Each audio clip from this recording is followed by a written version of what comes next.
and welcome to the Middlesex Chamber Today. My name is John GUERIN, and it is a pleasure to be with you once again as we talk about the Middlesex County Chamber of Commerce, its many activities, events, its councils, etc., etc.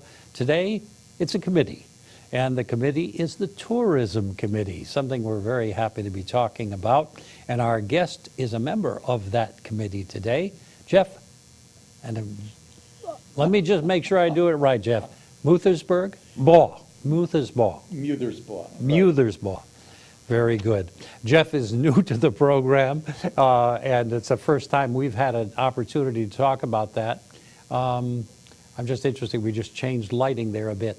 But Jeff, what I usually like to do at the beginning of each program is to give you the opportunity to let the audience know who you are, what you do in real life, because as we often talk about, the Chamber is made up largely of volunteers.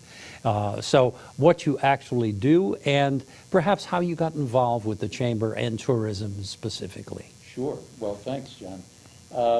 In real life, my main profession is I own an executive search firm called Heritage Recruiting Group. We're located in Danbury, and we recruit all over North America for many major corporations, so that keeps me busy most of the time. Used to live in Bethel, Connecticut, and 15 years ago my wife and I bought a second home in Haddam on the river, and took us about 7 years to completely renovate it. My wife was an HR director for a chemical company which got bought out. She lost her job and said, I want to run a bed and breakfast. And she did. And so we opened it as a bed and breakfast, started from scratch. Didn't buy one that was going. We started it. And it's turned out to be, it's called the Nehemiah Brainerd House, and we're in Haddam. And it's turned out to be quite an adventure. We've won numerous awards, including Yankee Magazine's Best of New England. And so I help my wife with the bed and breakfast, occasionally pour coffee, entertain guests. But so part of that, it really led into tourism. And my wife and I are both very active. If we're going to be in the community, we want to be a part of the community. I joined the Chamber for my recruiting business. I'm also a member of the Danbury Chamber, and we joined the Chamber for the bed and breakfast.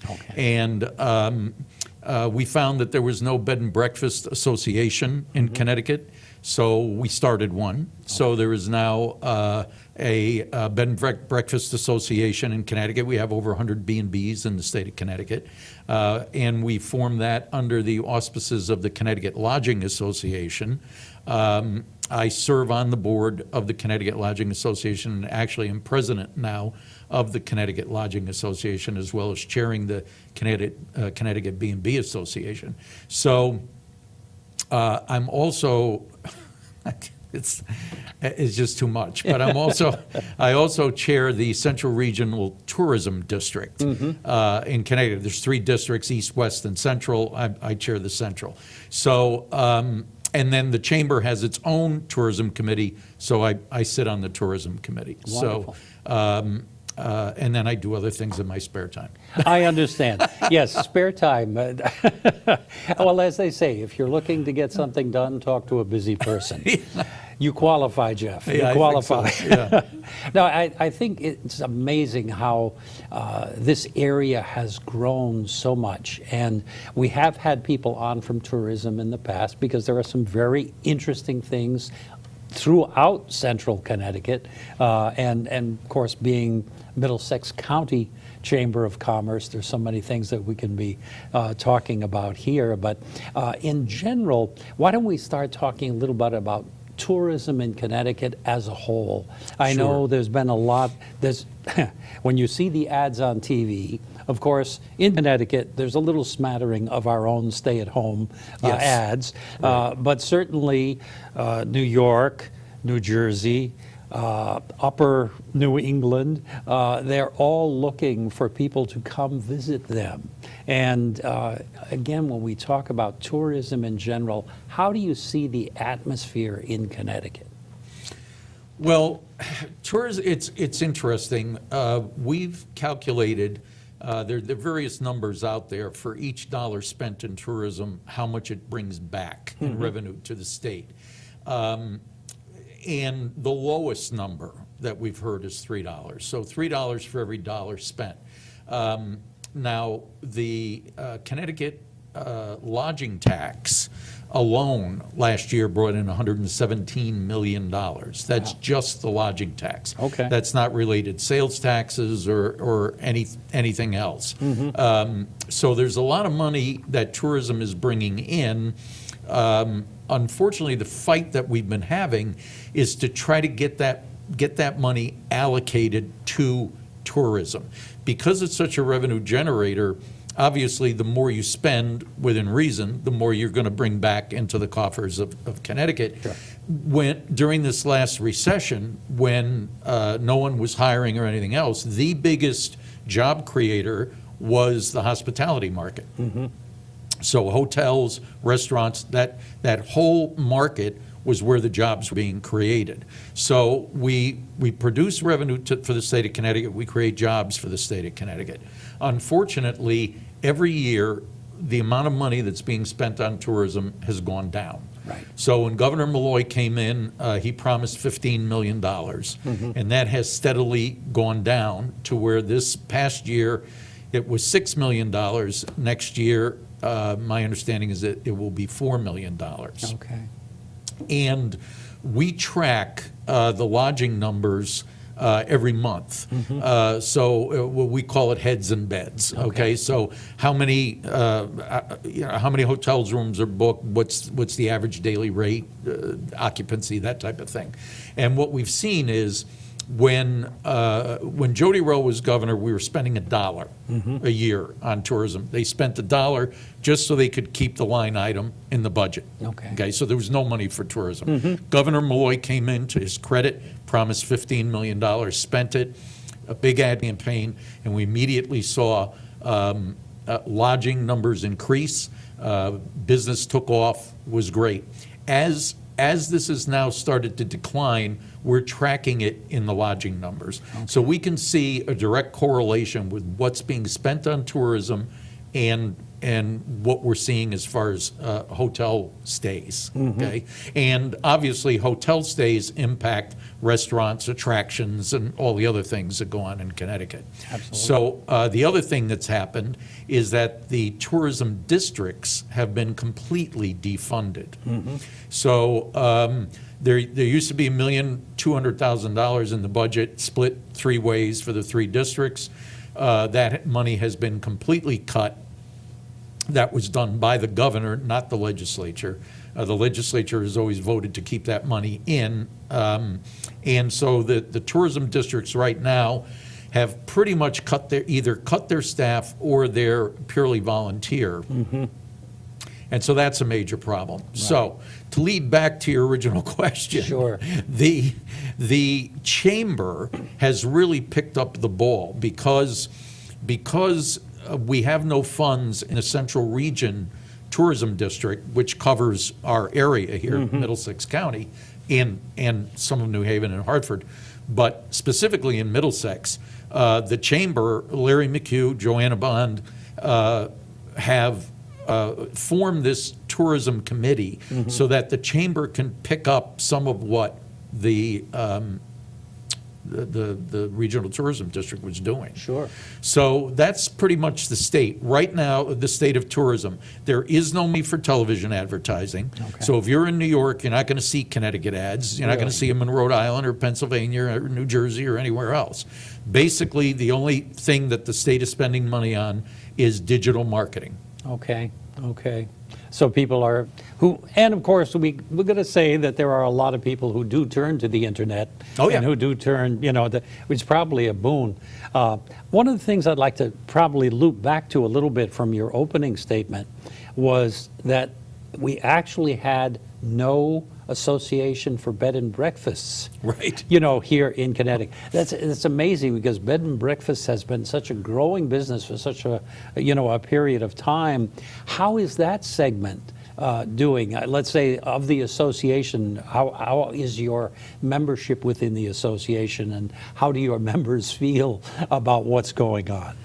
Unfortunately, we have lost a number of B&Bs. Okay. When we first set up the association, there was close to 140 B&Bs in Connecticut. Now there's slightly less than 120. So Okay. we have lost bed and breakfasts. That is problematical.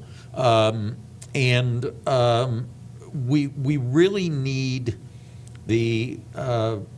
we need the dollars in tourism to promote these bed and breakfasts. They're small, for the most part, they're mom and pop, small organizations. You know, if you're Hilton Hotel, you've got a budget for marketing, Yes. okay? Hilton's gonna drive people into their hotels, and so Sheraton and Holiday Inn. But the Nehemiah Brainerd House, or, you know, the Captain Standard Inn in Westbrook, you know, these are small organizations that don't have that kind of marketing budget. Now, what I'll tell you is that when we set up the Connecticut B&B Association, I wasn't involved with it then, but it was the Central Regional Tourism District that came in and assisted us with setting up the B&B.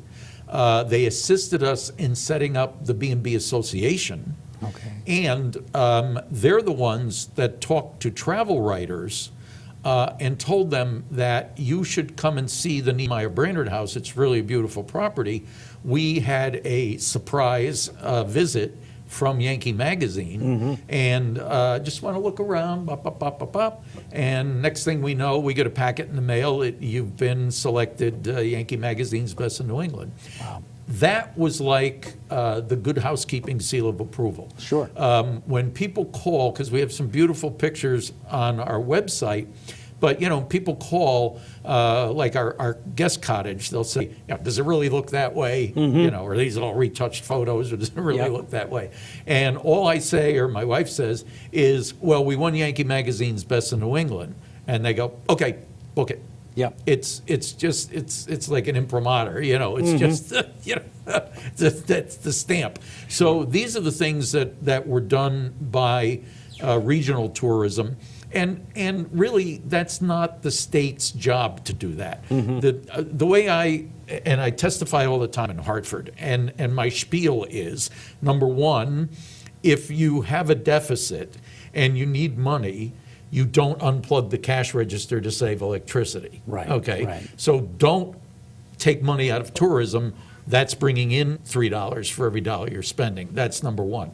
Number two, when you look at tourism, you have to look at both state and regional tourism to be able to properly handle the market. And I compare it to Amtrak. Okay? Amtrak comes into Stamford or Old Saybrook, and they drop all these people off from out of state. Okay? Once you get them at the station, that's what the state tourism office does. They advertise, or are supposed to advertise, in New York and Pennsylvania and all these places, and bring these people into the state. Once you get them here, what do you do with them? Right. Well, from the Saybrook station, right, you've got buses, taxis, all the things that push people out from the station. And that's what regional tourism does. It tells these folks what are the attractions, what are the hotels, what are the restaurants, all those things. We do familiarization tours. We bring in travel writers so that they can go to Goodspeed and they can go to the local restaurants and see the B&Bs. And so when they go back and put tourism packages together, they know what they're talking about. But that's all coordinated through regional tourism. Right. So we don't have that. It's hurting the B&Bs. It's very much hurting the B&Bs. Sure. And it's hurting small restaurants and small, stores. I mean, you name it. It hurts the economy. Sure. No, it is, and it is amazing the number of really unique places that exist within our area. That so many of the locals don't even, appreciate how many things are out there. I know we had this past winter, we had the second or third annual restaurant. Yes. Eat or dined in Middlesex County, and it was just so interesting to try different places and to Yes. travel around and see what people are doing. And the Chamber does a fabulous job with that as far as promoting those things, putting those kinds of packages together so that the restaurants can participate. We have a monthly newsletter that we put out at the B&B, and we've got thousands of people that have come to the B&B, so they're on our mailing list. And my wife and I try to do a review of a restaurant for each newsletter or an attraction. We've got attractions like Gillette Castle. Yes. That, for people in Connecticut, oh yeah, I remember I went there when I was a kid, I went on a class trip or whatever, my parents took me there. But you really need to go there again because it was renovated, I don't know, 10 years ago or whatever, but it's absolutely fabulous. It's listed as one of the top attractions in the U.S., not just Connecticut. Right. So we've got good speed. We'll have people come to the B&B for weddings. And, we get a lot of people, so sometimes, my wife handles a lot of it, and I don't know exactly why people are there. So, I'll come out to pour coffee, and I'll go, so, why are you there? You going to the show? What show? Yeah. You say, Goodspeed. What's Goodspeed? And so we tell them about Goodspeed that, Annie, Shenandoah, Amanda La Mancha all started there and went to Broadway, and they go, what? You're kidding me. I said, no, this isn't regional theater. This is Broadway quality theater. And so we try to get that out in our newsletters. But you can come and just do a theater package and stay in a B&B or a hotel, whatever. And between Goodspeed, the Norma Terrace Theater, the Iverton Playhouse, you've got the Kate. If you want to go further afield, you can go to Yale Rep, and you can go up to Hartford. I mean, there's so much theater just here in Connecticut, not to mention all the other attractions and things. Now, one thing I have to put a plug in for, all right, for your viewers, if they really want to see some really neat ideas about Connecticut, the Central Regional Tourism District did a series of webisodes called Nonstop Connecticut. Oh. And they were hosted by our executive director at the time, who was Ann Orsini. And she just did an incredible job. She's absolutely infectious. And she would go to places like the Brownstone Quarry, and she would go and we'd film it as though she were a guest, a tourist there, and talk about it and tell about it. And she went to wineries and all these different attractions. And there's a whole series of these now, and they are on the Connecticut Tourism website. So if you go to the ctvisit.com, I believe is the website, and in the the search box, type in Nonstop Connecticut. These webisodes will come up, and there's 9 or 10 of them or something, and they are absolutely spectacular. They really are. That's fantastic. Yeah, they're pretty cool. It is amazing when you see things like that are produced locally, Yes. that give a history of what's going on. I know we just recently took family up to the Mark Twain House again. I hadn't been there in a number of years myself, and just to see how that has developed and changed. They have a beautiful visitor center Yes, they now, do. and just so many things like that you can sit down and talk about that are close by. Yes. They're an easy drive for any of us who are here. Any of you who are in our viewing audience, there are so many things to see, and we could probably spend most of the time listing, places that they could go. I know one of the featured attractions in the county that we've always talked about is the Essex Steam Train and the steamboat. Yes. There are just so many things that you can get involved in.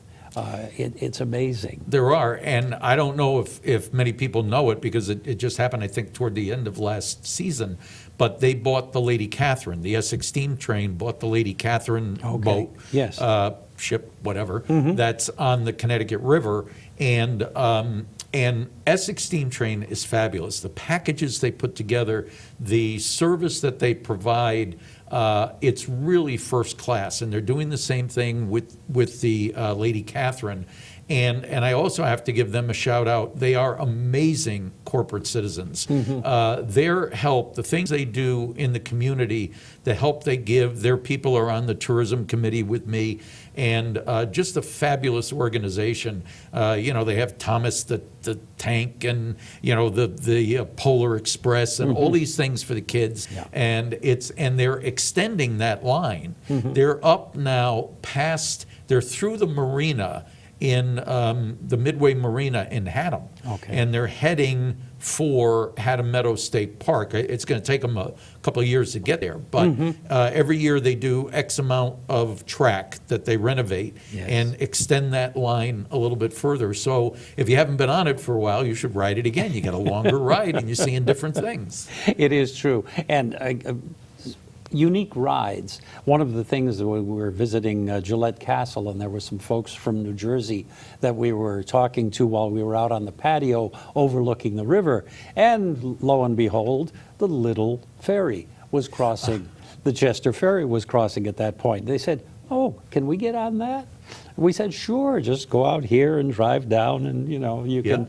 I said, it's a delightful way. I said it's not the speediest way to get across, but it's certainly a very interesting one if you've never done it. Yes. And of course, you've got Rocky Hill, as well. In fact, as we're sitting here now, the season for the ferries is just about ready to kick off again. We're sitting here at the end of March, but throughout the summer months, it's a delightful way to spend a couple of hours. It is. It's funny because we have guests. If you look at a map, I don't know what that is. Is that 80 something? I don't know what the route is that goes to where the ferry is. So, but if you look at a map, it doesn't really necessarily show that there's a ferry there. It just shows the route to East Haddam. There just happens to be a river in the way. And so in the winter when the ferry's closed, we've had guests come back to us and say, "We're following this map, and we got to the end of a road, and there was the river and no way to get across the other side."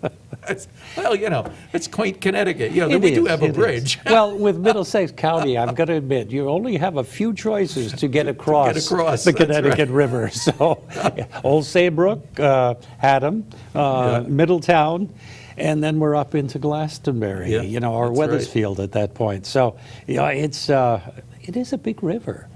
It is. And that swing bridge is spectacular. I mean, that alone is worth going over.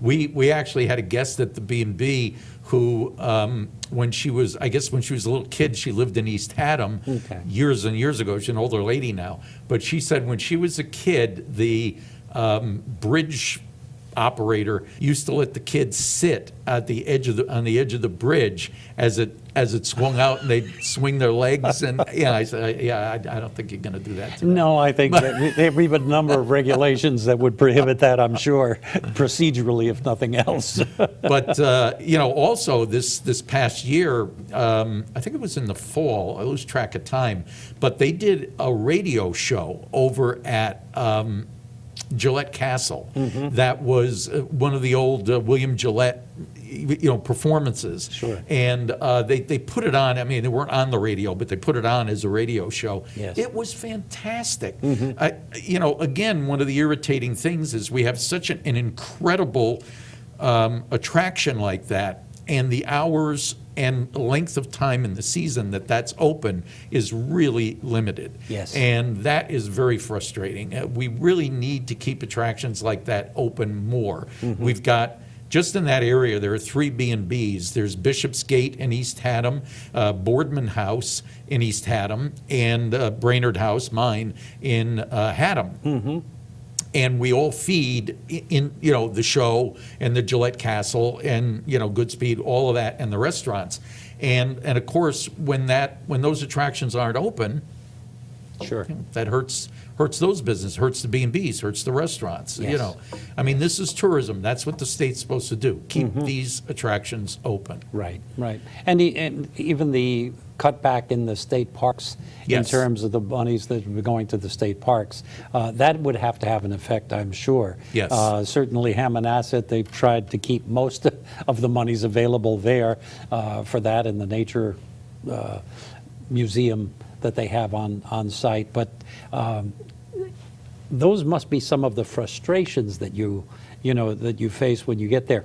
We've talked about attractions, we've talked about the global situation. I wanted to talk specifically, just for a couple of minutes as we're getting closer to the end of the program, about the Chamber's actual tourism committee. Yes, What yes. kind of makeup do you have on that committee? Like membership from various areas. Yes, we've got B&Bs, we've got hotels, we have restaurants, we have attractions, so shops. So we really cover the whole gambit of the types of businesses and attractions that you're going to want to see when you come into Connecticut.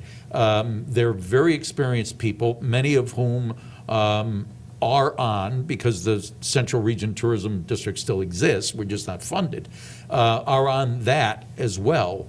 So these are people that are very knowledgeable, been in tourism for years and years, a lot longer than I have, and they really know what they're doing. So we've got a real cross section, and what Joanna Bond has been able to do is she's been working with these different groups to put packages together.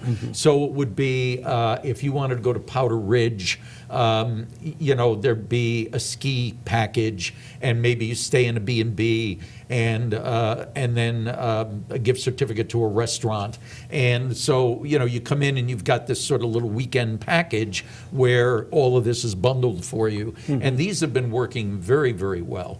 It's getting the merchants to coordinate with each other and putting attractive packages together that the chamber has then been pushing out, so people know that they're there and we're getting people in. Sure. So the chamber's been terrific. I mean, it's just a terrific organization, and God bless them for stepping up and picking up the slack where we need it in tourism.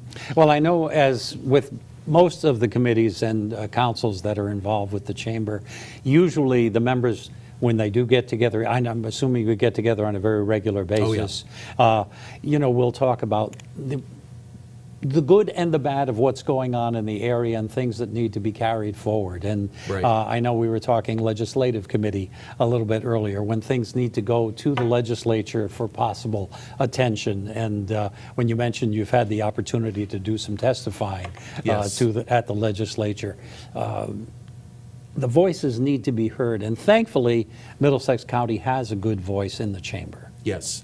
And I don't know how much time we have. It just hit me if I go over, but I have to say that the chamber does these legislative breakfasts, and they brought in Joe Arasimowicz, the Speaker of the House. Yes. And last year he came in, said that he wanted to hear from businesses that had problems. I went up to him after the meeting, he and his aide, asked if we could talk to him about B&B problems, said yes. By the end of the day, had an appointment with Joe Arasimowicz. He came to our B&B, he sat down, listened to the problems that the B&B Association had, told him what we needed done. He said, "What do you want?" I said, "We need a hearing on this bill we've been trying to get through for 3 years." He did this. You got it. And we did have it. Wow, And it that's passed. amazing.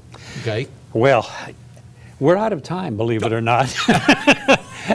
A half-hour program goes by so quickly, but Jeff Muthersbaugh, I want to thank you so much for taking the time to be here with us today and talk about tourism. And to all you, our viewers, all we can do is recommend that you get out there and support the ever so many opportunities there are for tourism in Connecticut, speak it up, because apparently it's not going to be on television, at least not in the foreseeable future. So speak up these great places, let people know about what's out there.